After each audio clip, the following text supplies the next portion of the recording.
जो है वो एक आईने की तरह है। जैसे यहाँ एक बड़ा सा आईना हो और हम सबको उस आईने में खुद को देखना है, और जितनी बार हम खुद को देखेंगे उतनी बार आईने की तस्वीर खींची जाएगी। अब मान के चलिए कि 500 लोगों ने उस आईने में देखा और 500 बार उस आईने की तस्वीर खींची गई। अब जब हम सारी तस्वीरों को एक साथ रखेंगे तो क्या सारी आकृतियां एक जैसी होंगी? क्या सारी तस्वीरें एक जैसी होंगी?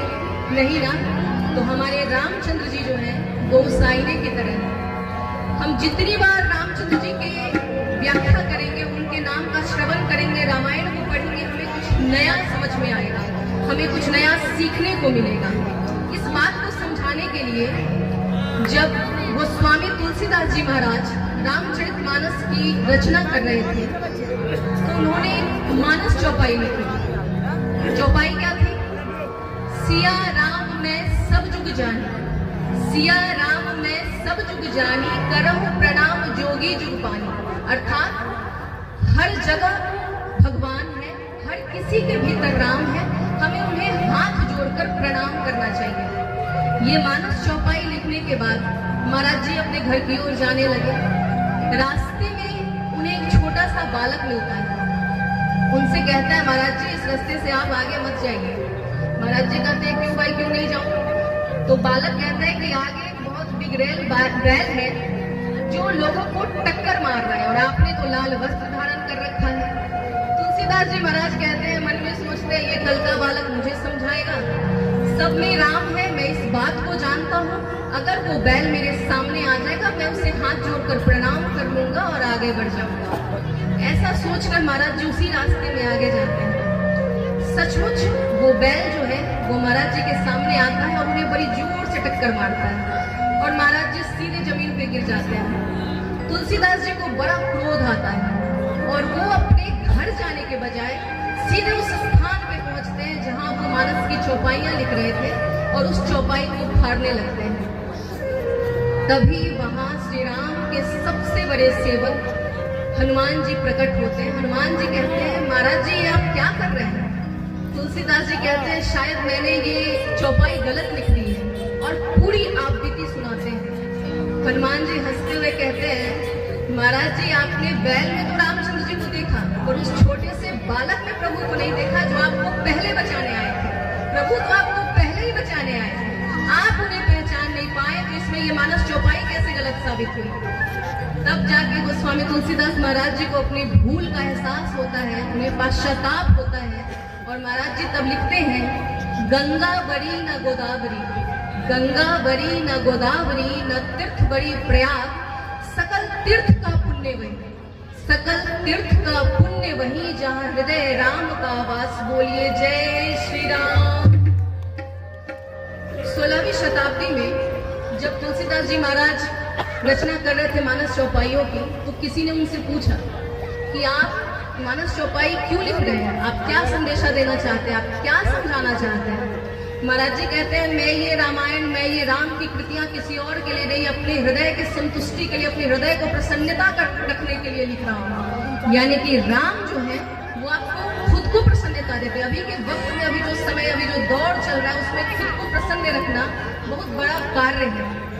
लोग डिप्रेशन में चले जाते हैं, मेडिटेशन करते हैं। अरे सबसे बड़ा मेडिटेशन राम का नाम है, आप उस रस में डूबिए तो सही, आप राम का चिंतन करिए तो सही। राम एक है पर उनके रूप अनेक हैं। जैसे किसी के लिए राम मर्यादा पुरुषोत्तम है, किसी के लिए राम वचनबद्धता के प्रतीक है, किसी के लिए सन्यासी है तो किसी के लिए बुराई पर अच्छाई के जीत के पूरक है, कभी कठोर है तो कभी निर्मल है। जैसे बिहार के एक उभरते कलाकार हैं श्री कुंदन सिंह क्रांति, उनकी चंद लाइनें हैं कि समुद्र जो सुखा सके, समुद्र जो सुखा सके वो आग उनकी बाण में, जो और पत्थर भी तैरते हो नाम जिनके जादू। और इस सादगी पे क्या लिखूं, ये सादगी पे क्या लिखूं, कलम मेरा लिखेगा क्या? समुद्र से भी पूछते थे रास्ता मिलेगा क्या। वीर ऐसे जो एक बाण से समुद्र को सुखा दे और निर्मल ऐसे जो समुद्र से भी पूछते थे रास्ता मिलेगा क्या। किसी के लिए वो ज्ञानी है, जो अपने शत्रु के मृत्यु के पश्चात उसे हाथ जोड़कर उसका नमन करते हैं। किसी के लिए पराक्रमी है, किसी के लिए राम भक्ति है, किसी के लिए राम सृष्टि है। कण कण में राम है, क्षण क्षण में राम है, जन जन में राम है, राम राम राम है। बोलिए सियावर रामचंद्र की। अब रामायण के सबसे सुंदर पलों में हम चलेंगे। राम जन्म की कथा यहाँ से मैं शुरुआत करूंगी। राजा दशरथ एक बार अपने कक्ष में बैठे थे और वो सोच रहे थे, जीवन के तीसरे पल में राजा दशरथ थे, उन्हें संतान की प्राप्ति नहीं हुई थी।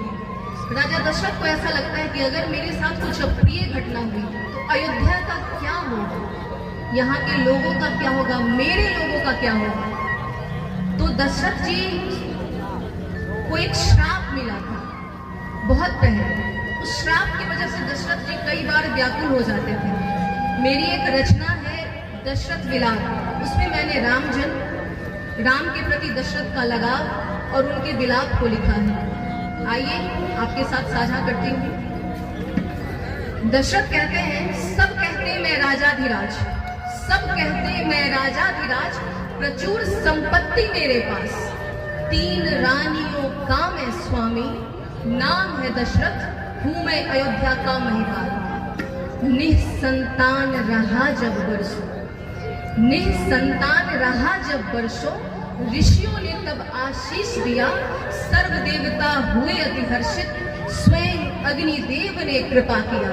जब राजा दशरथ पुत्रष्टि यज्ञ कर रहे थे तो ऐसी मान्यता है कि वहां स्वयं अग्निदेव प्रकट होते हैं और एक पात्र में खीर उन्हें देते हैं, जिस फल स्वरूप राजा दशरथ को 4 पुत्रों की प्राप्ति होती है।